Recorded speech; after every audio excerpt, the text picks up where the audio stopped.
Bugün vatanımızın bizden alındığı, karanlığa ve zulme mahkum edildiği bir gün. Bugün yüz binlerce şehidimizin kanıyla kurulan iki cumhuriyetimizin işgal günü. Çinliler kendi devletinin kuruluşunu kutladığı bu gün her Doğu Türkistanlı'nın alnında bir kara leke, vicdanında prangadır. İşgal insancı yaşama hürriyetimizi elimizden aldı.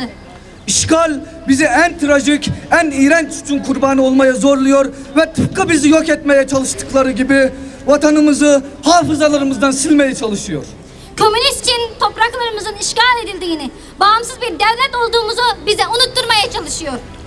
Bugün biz işgal edildiğimiz günden beri şehit düşen kahramanlarımızın yaşını, intikamını asla unutmayacağız, unutturmayacağız ve yeniden dirilteceğiz. Komünist Çin kahraman ecdatlarımızı torunlarımıza düşman olarak tanıtıp bizi kendi yağımızla kavurmaya çalışıyor. Tarihimizi ve kimliğimizi yok etmek için eşi benzeri görülmeyen işkence ve asimile politikalarıyla insanlık tarihinin en ağır suçlarını işlemektedir. Doğu Türkistan'ın bağımsız olduğunu sadece umutsuzluğa kapılanlar, pes edenler ve vazgeçenler unutabilir. Ama biz nesilden nesile asla vazgeçmedik, asla vazgeçmeyeceğiz, asla unutmadık, unutmayacağız. Ardımız sıra gelen her yeni nesil yeniden daha canlı filizlenecek ve yeşermeye devam edecektir. Bağımsızlığımızdan asla vazgeçmeyen, kimliklerini unutmayan goncalarımız her zaman tomurcuklarını açmaya devam edecektir. Zalim Çin, asimile ve soykırım ile bizi yok edebileceğini sanıyor. Bugün Çinlilerin bizi asla yok edemeyeceğini onlara ve dünyaya bildirmek için buradayız.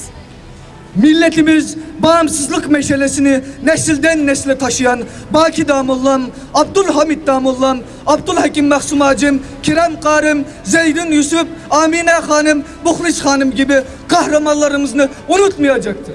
Hoten'de, Hanilik'te, Karakaş'ta, Artuş'ta, Guma'da, Aksu'da, Toksu'da, Avat'ta, Kaşgar'da, Yerkent'te, Feyzavat'ta, Kargılık'ta, İlişku'da, Turpan'da, Lükçün'de, Piçan'da, Gulca'da, Barin'de, Ürümçi'de zalim Çin'e karşı kahramanca şehit düşen binlerce cesur şehitlerimizin kanı hiçbir zaman yerde kalmayacak, intikamı bizim elimizden olacaktır.